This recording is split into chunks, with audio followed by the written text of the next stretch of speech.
Speaker साहब, पल्ले प्रगति पटना प्रगति के ऊपर बात करने के लिए जो आपने मुझे इजाज़त दी है उसका शुक्रिया अदा करता हूं। स्पीकर साहब, मैं पहले शहरी हालात के ऊपर तरक्याती कामों के अंदर तेज़ी लाने के लिए क्या क्या चीज़ों की ज़रूरत है और क्या काम हो रहा है आपके ज़रिए हुकूमत की नॉलेज में लाऊंगा। एसआरडीपी के तहत हुकूमत तेलंगाना ने पूरे शहर में ब्रिजों का जाल बिछाया है। चारों तरफ ब्रिजेस बनाए जा रहे हैं। एक जिस तरीके से गुज़िश्ता हमारे अकबर साहब ने भी पहले कहा था कि उस तरफ से गच्ची बोली से उधर से उतर के आए, तो जिस तरीके से ब्रिजों का जाल हुकूमत ने बिछाया है तो ऐसा लगता ही नहीं है कि हम हैदराबाद में है, कोई फॉरेन कंट्री में है। तो मैं आपके ज़रिए हुकूमत से यही कहना चाहूँगा कि पुराने शहर में इस तरफ भी ब्रिजेस काफ़ी बनाए गए हैं और भी काफ़ी काम बाकी है। मलकपेट से आईएस सदन तक जो ब्रिज जाने का है, स्टील ब्रिज जो तामीर होना है, वो काम रुका हुआ है। वो काम के अंदर तेज़ी लाई जाए, वो काम होना ज़रूरी है। लोगों को ट्रैफिक जाम हो रहा है वहाँ पर, और कुछ प्रॉपर्टीज़ भी रोड वाइंडिंग में लेना है, उसको कंप्लीट किया जाए। बल्लागुड़े के ऊपर एक ब्रिज का नुमाइंदगी की गई थी हमारे फ्लो लीडर अकबरुद्दीन अवैसी साहब के ज़रिए, तो उसको भी टेकअप किया जाए। और बाबा नगर के पास भी एक ब्रिज की नुमाइंदगी की गई, वो भी काम बाकी है। और मैं मिनिस्टर साहब का शुक्रिया अदा करता हूं कि वो एसआरडीपी के तहत ही नए पुल के ऊपर नए पुल के ऊपर 2 ब्रिजेस तामीर करने की बात किए थे। आपने वादा किया कि अनकरीब उसका इनाग्रेशन भी होगा। ना सिर्फ वो पेडेस्ट्राइजेशन ब्रिज, चादर घाट के ऊपर एक नया ब्रिज, और मिनिस्टर साहब ने कुछ दिन बारिशों के दिनों के अंदर आकर उधर दौरा भी किया। मुसरम्बाग अंबरपेट को जो ब्रिज कनेक्टिविटी करता है, वो ब्रिज भी बनाना ज़रूरी है, ताकि जब भी मूसी छोड़ रहे हैं तो ब्रिज को लगकर पानी जा रहा है। तो मैं साथ ही साथ ये भी कहूँगा कि ये ब्रिजेस के लिए, रोड वाइंडिंग के लिए गुज़िश्ता दिनों में 100 करोड़ रुपए मिनिस्टर साहब ने सैंक्शन किया, इमीडिएटली दिया है। लेकिन वो स्ट्रॉम वाटर ड्रेन जो बालापुर से बाबा नगर से होते हुए जो स्ट्रॉम वाटर ड्रेन आ रही है, उसकी वाइंडिंग के लिए वो रोड वाइंडिंग ज़रूरी है। आज तक वो लोग जितने भी रोड वाइंडिंग में अफेक्टेड लोग हैं, वो तमाम लोगों ने अपने कागजात दे दिए, लेकिन अभी तक उनको चेक्स की इजराई अमल में नहीं आई, उनको चेक्स नहीं दिया गया। मैं आपके ज़रिए हुकूमत से गुजारिश करूँगा कि वो जल्द से जल्द वो चेक्स देकर वो रोड वाइंडिंग टेकअप की जाए।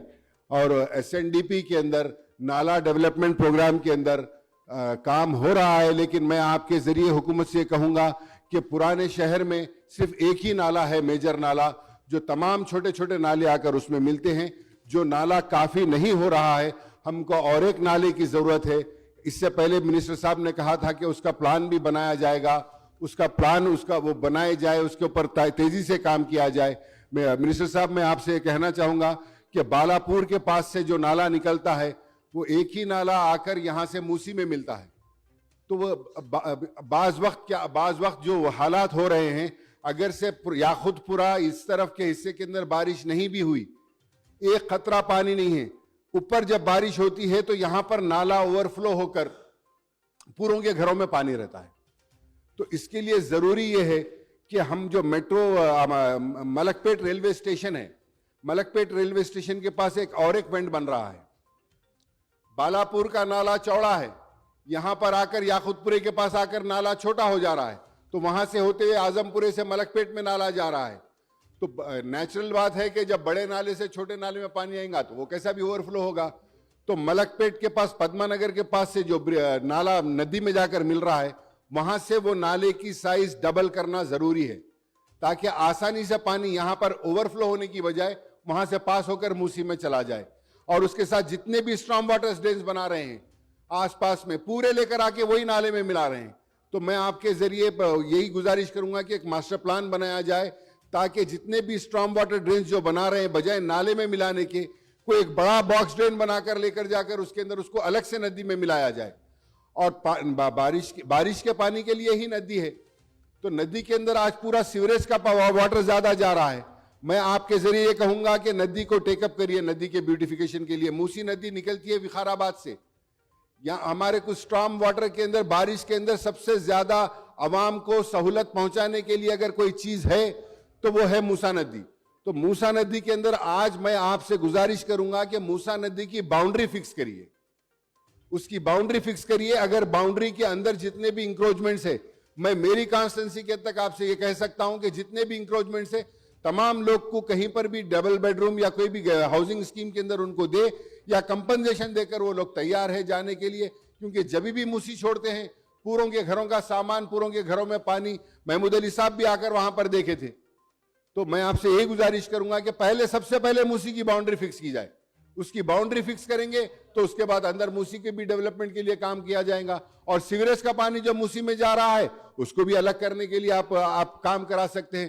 तो बहरहाल मेरी आपसे गुजारिश है कि मूसी का डेवलपमेंट जरूरी है।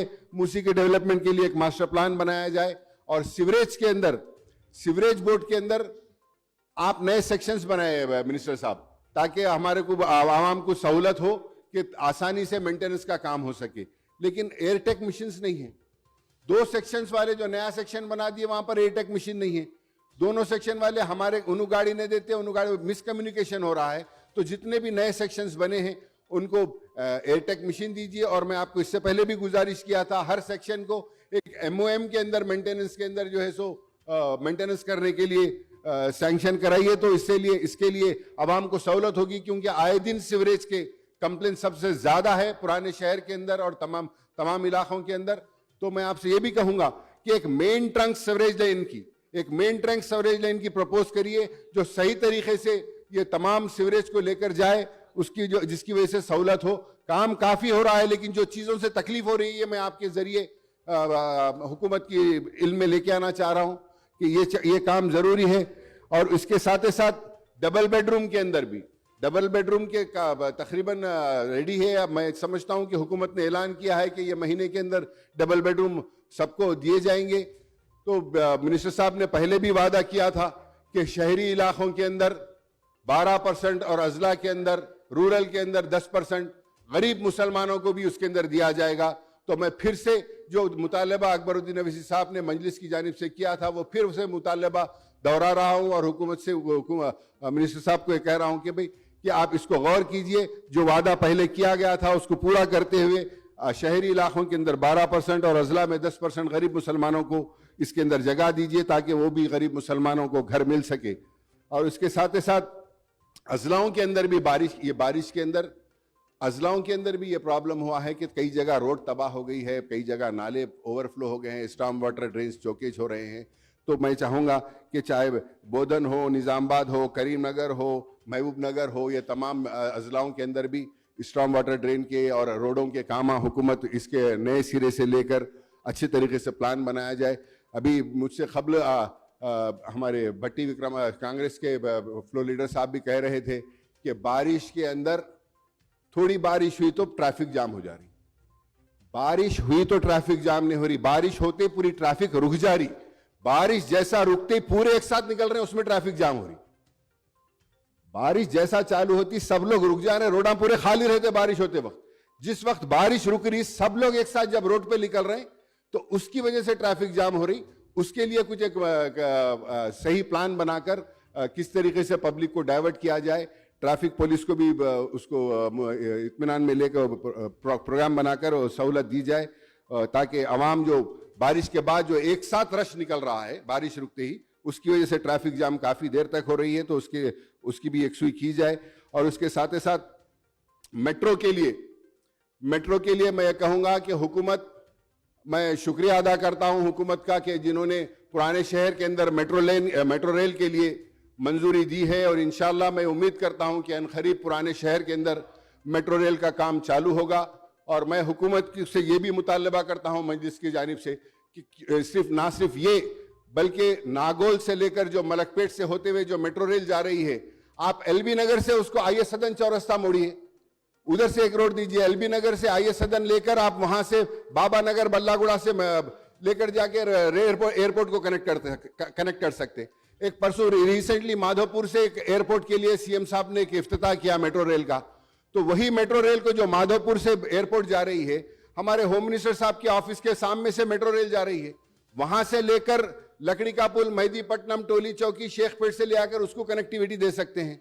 और एक मेट्रो रेल को आप जो है ना पुराना नए पुल से, सालारजंग म्यूजियम से, बहादुरपुरे से, झिर्रे से लेके जाकर उसको भी कनेक्ट, तो हम मेट्रो रेल का अच्छी तरीके से जाल बिछा सकते हैं जहां पर लोगों को ज्यादा से ज्यादा इस्तेफादा हो सकता है।